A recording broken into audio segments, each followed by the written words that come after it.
Pada episode kedua ini dikisahkan bahwasanya Nala semakin tidak nyaman karena keanehan neneknya Yosefa. Kemudian dia menaruh gunting di bawah kasurnya seperti apa yang didongengkan oleh Abigail. Pada malam hari ketika dia sedang tidur, dia bermimpi bertemu dengan makhluk menyeramkan bernama Baka. Masih dalam mimpinya, kemudian dia berjalan keluar menuju sebuah kamar yang banyak sekali sesaji di dalamnya. Dia melihat sebuah labuh seperti apa yang diceritakan oleh Abigail. Kemudian tiba-tiba Nala terbangun dari tidurnya. Keesokan harinya, Nala yang mencoba untuk mendapatkan sinyal dari ponselnya. Dia menuju ruangan yang paling atas berharap dia mendapatkan sinyal di ponselnya tersebut. Sesampainya Nala di lantai yang paling atas, dia masih belum bisa dapat menghubungi papa mamanya menggunakan ponselnya. Tapi tiba-tiba dia melihat sebuah foto yang menurutnya itu adalah nenek buyutnya. Dia mengambil sebuah album foto. Tiba-tiba Yosefa datang ke kamar itu. Dia memarahi Nala dan memaki-maki Nala karena dia membangkang cucu yang pembangkang, dan dia memanggil Ibu Mamita. Yosefa memanggil Nala dengan panggilan Mamita dan membanting handphonenya. Nala masih sempat mengambil foto album yang ada di kamar, dan dia bersama Luna di kamar tentu saja menceritakan siapa wanita yang menyerupai ibunya. Dan tentu saja dia juga agak bingung kenapa kok bisa kembar wajahnya dengan mamanya. Pada malam hari ketika mereka berdua, Nala dan Luna sedang tertidur, Nala merasakan keganjilan karena ada sesuatu yang bergerak-gerak dan Luna kesakitan pada waktu itu. Kemudian Nala terbangun dan menggibaskan selimutnya, tapi tidak ada apa-apa. Nala yang masih penasaran, kemudian dia bangun dari tempat tidurnya. Dia mendekati selimut tersebut dan dia kaget.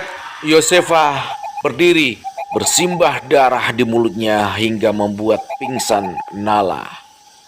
Esok harinya Nala terbangun langsung melihat kaki dari adiknya Luna. Benar saja banyak darah di sana. Kemudian dia membangunkan Luna. Luna yang ketakutan menangis karena tidak tahu apa yang terjadi. Meski kebingungan, Luna pun mengikuti kakaknya untuk pergi dari rumah Yosefa. Nala mengajak adiknya Luna masuk ke sebuah hutan, dan ketika dia juga bingung merasakan di sekelilingnya banyak sekali benda-benda aneh yang ada di tempat itu. Kemudian mereka berdua melanjutkan perjalanan. Sesampainya di sebuah hutan, dia melihat sebuah pondok. Nala yang melihat adiknya memang sudah lemas, dia meninggalkan adiknya terbaring dan menuju ke rumah yang kosong tersebut. Sesampainya di dalam rumah, dia melihat keanehan yang terjadi di dalam rumah yang tak berpenghuni. Banyak sekali sesajen. Kemudian dia masuk ke dalam. Dia melihat Abigail bersama suaminya yang sedang melakukan ritual meminum darah. Ini menyebabkan Nala ketakutan dan kembali berlari menuju adiknya. Ketika dia sampai di tempat terakhir kali adiknya ditinggalkan, dia sudah menjumpai Yosefa.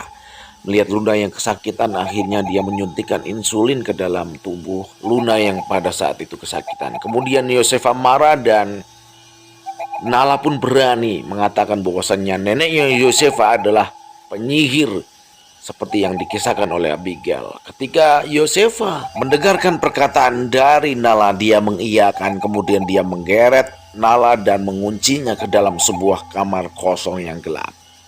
Sementara itu ketika Nala berada dalam kamar yang kosong, Yosefa pasti semakin leluasa untuk meminum darah dari adiknya Luna.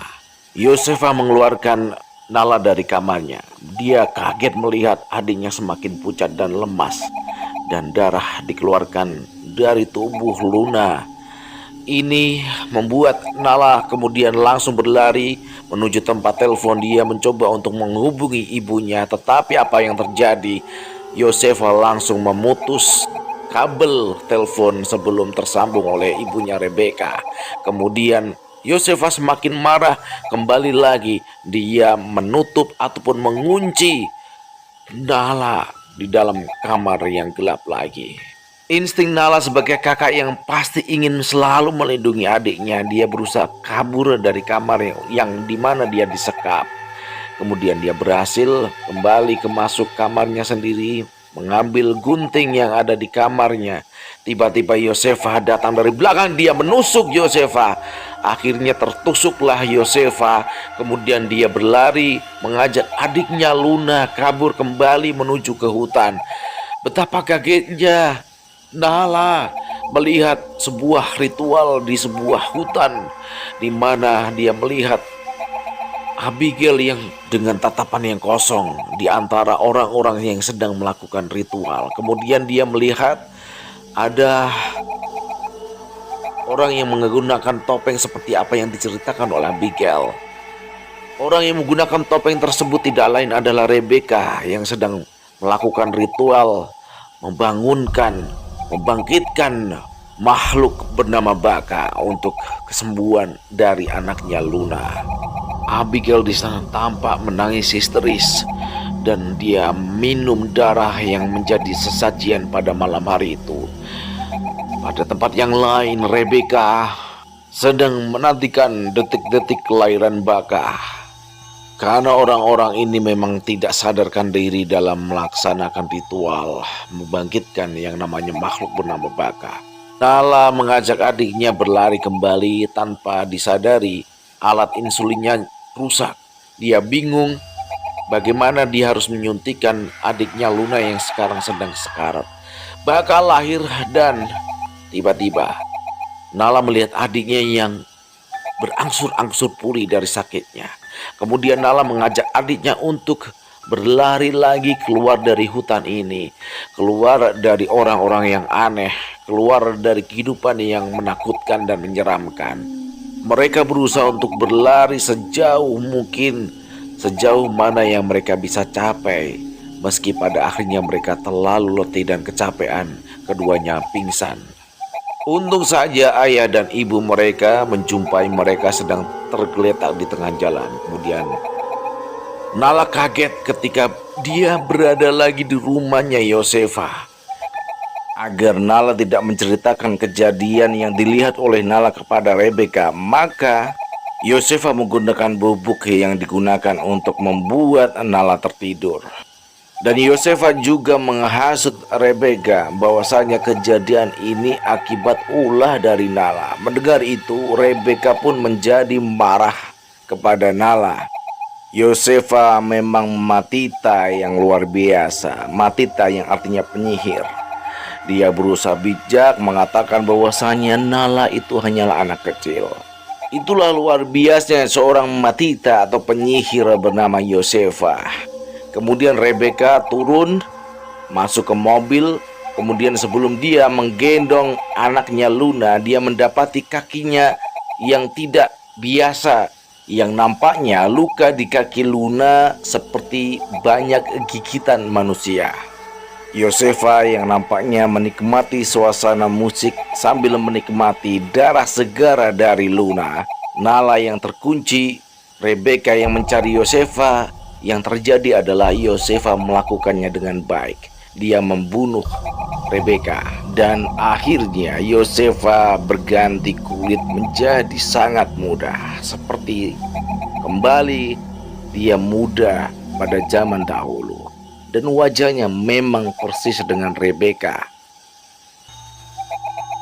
Dan ternyata Yosefa adalah salah satu dari ketiga gadis kembar dalam cerita Abigail. Satu di antara ketiga gadis yang belajar sembunyi-sembunyi, belajar menjadi penyihir Karibia, yang hidupnya tergantung pada darah perawan ataupun darah gadis untuk kelangsungan hidupnya. Nala yang sudah berhasil kabur dari cengkraman Yosefa, sedangkan Yosefa yang sudah berubah menjadi Rebecca. Rebecca palsu pun ataupun Yosefa merayu Nala. Dia mengatakan bahwasanya ini adalah ulah dari neneknya Yosefa. Sekarang dia ada di kamar. Ia menghasut Nala untuk membunuh ibunya sendiri. Inilah akibat dari ulah membangkitkan baka. Karena ketika baka lahir harus ada yang ditumbalkan. Sontak saja Nala bergegas mengambil gunting menuju kamar dan dia berniat membunuh Yosefa. Padahal itu adalah ibunya sendiri, Rebeka, yang masih hidup. Rebeka mengalami pingsan setelah dipukul kepalanya oleh Yosefa. Dan ketika Nala menusuk Rebeka di sebuah kotak, baka pun bergetar. Dan anehnya, mayat Rebeka yang ditusuk oleh Nala berubah, hangus, dan hilang. Dokter kembali memeriksa kondisi Luna dan betapa terkejutnya dia bahwasanya Luna sekarang sudah sembuh. Seolah-olah ini semua sudah berakhir, tapi nyatanya di dalam rumah Nala sendiri di perkotaan ada kotak yang mencurigakan di dalam rumah. Ternyata baka dan juga kotak yang berisi kulit. Yosefa masih hidup. Matita. Dan Nala tidak sadar bahwasanya penyihir ini sedang berada di dalam rumahnya, Matita.